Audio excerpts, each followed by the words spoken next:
are coming up.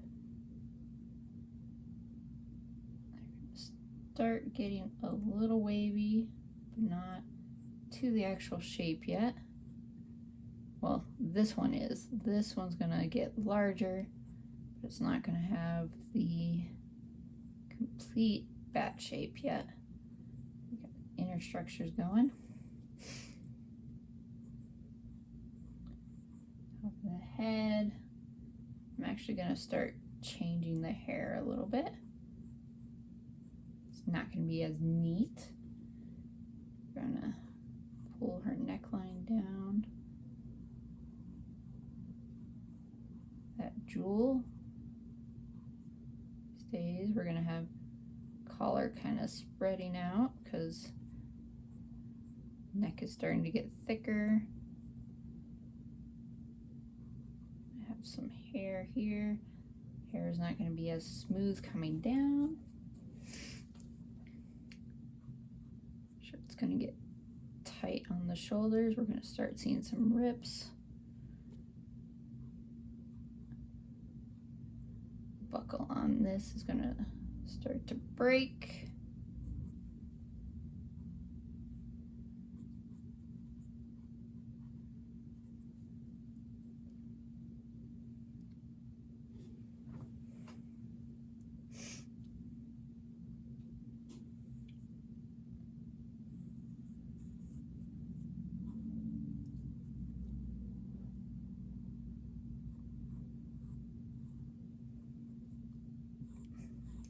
Vest is going to be starting to open. Draw it open here.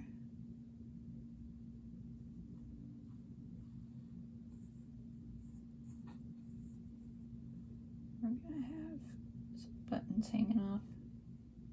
This one completely missing, some strings.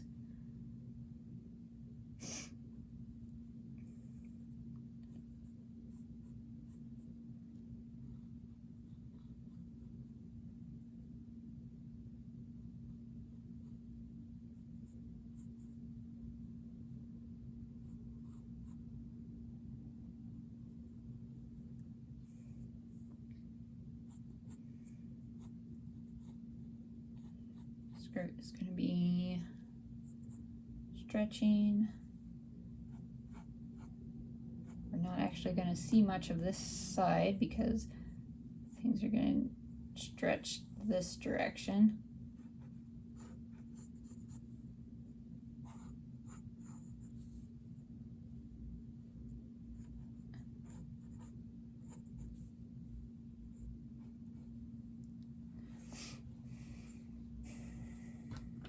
I want to actually move this because if we're having those other hands come out, this is going to be definitely broken because the extra fabric is stretching to cover where those arms are going to come out.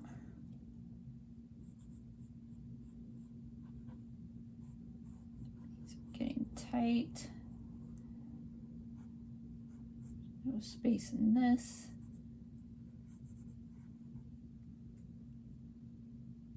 Actually going to have it ripping on this one. So this popped. No buttons here.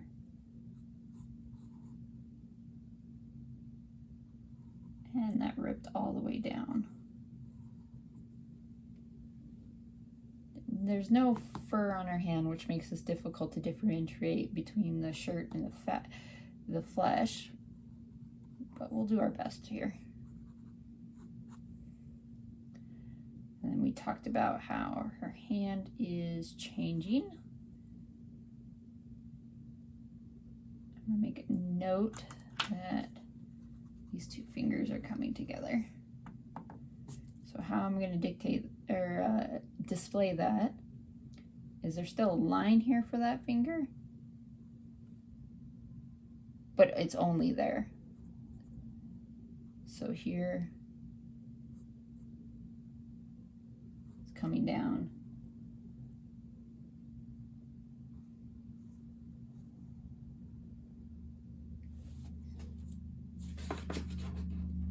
check my reference real quick.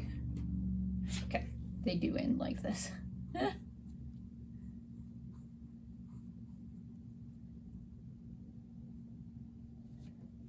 She have numbering on the side? Yeah, she does. But we're not going to see it yet. And then we can have this one deformed, that one also deformed. But we got some webbing going on in there.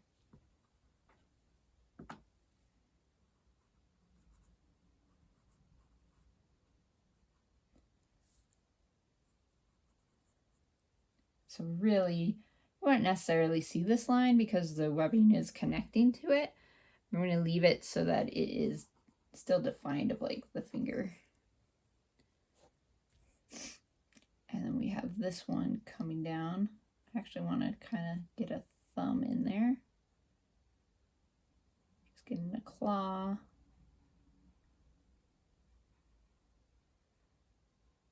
That.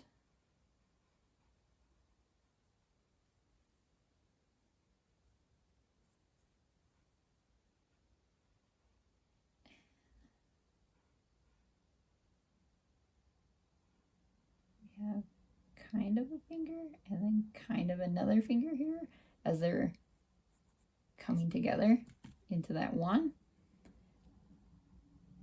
And she doesn't have any webbing between her thumb and the rest of the fingers, right? No, thumb is free. So I'm going to put some here and here that we're going to start getting.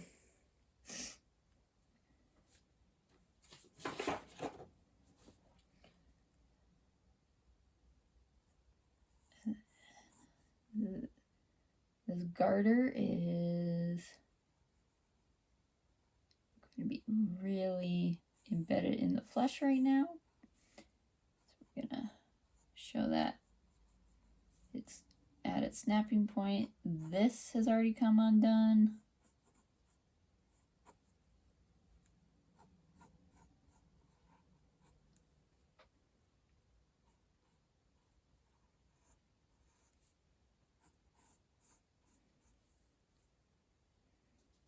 We're going to have the boot.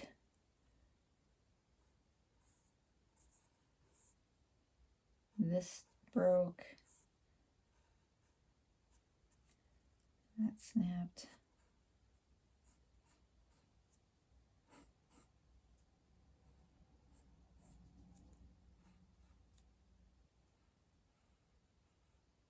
I'm going to start having a claw peeking out.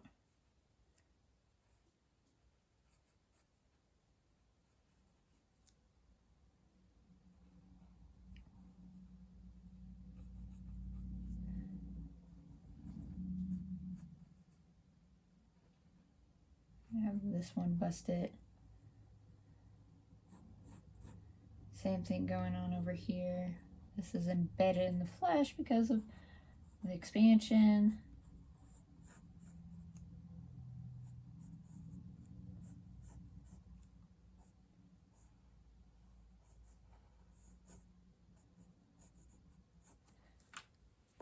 We're going to see if I can actually draw a boot at this angle. We might start getting more transformation on this side if I can't. That is the good thing about transformation. Like if you are having trouble with an angle of a certain thing, it's transforming.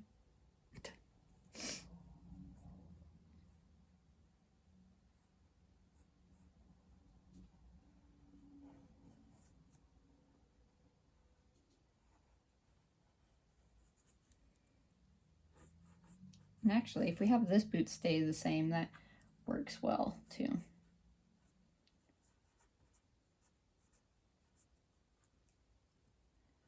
This goes around that way.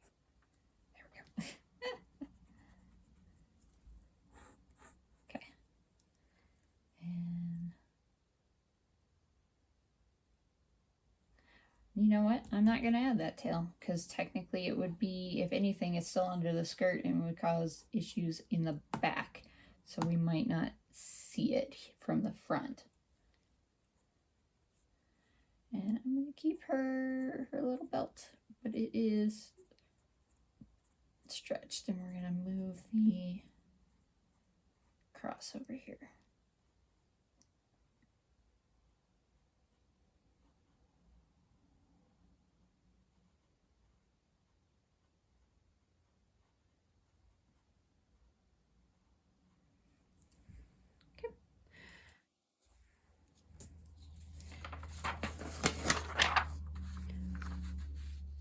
Side by side, first pose, second pose.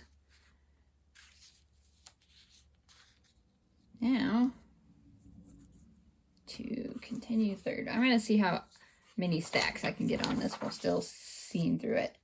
It looks like I'm going to have to remove the first one because the first one is cardstock, so it's thicker than the computer plate paper I'm using. All right, move this over here.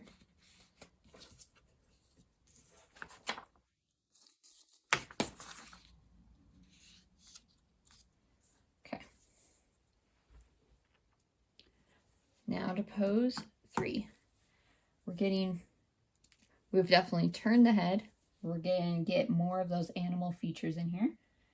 I'm going to actually get her nose start more so of that vampire bat going on.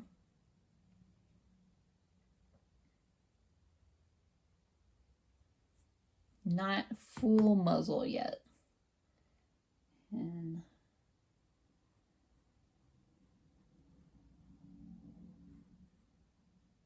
I like to, when I can, keep the eye shape for my character. Mainly because I think the eyes are one of the things that I can make distinct with my characters. So I try my best, even when they transform, to keep the eye shape to the best of my ability with that form. I think it adds just that characteristic, and it shows this is still them in some way.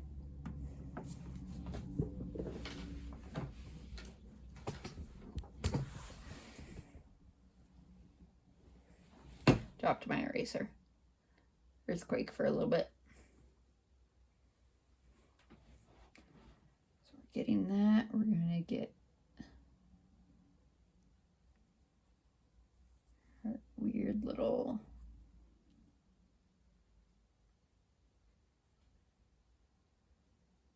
want to put in some teeth here so we can start seeing that dentation she has.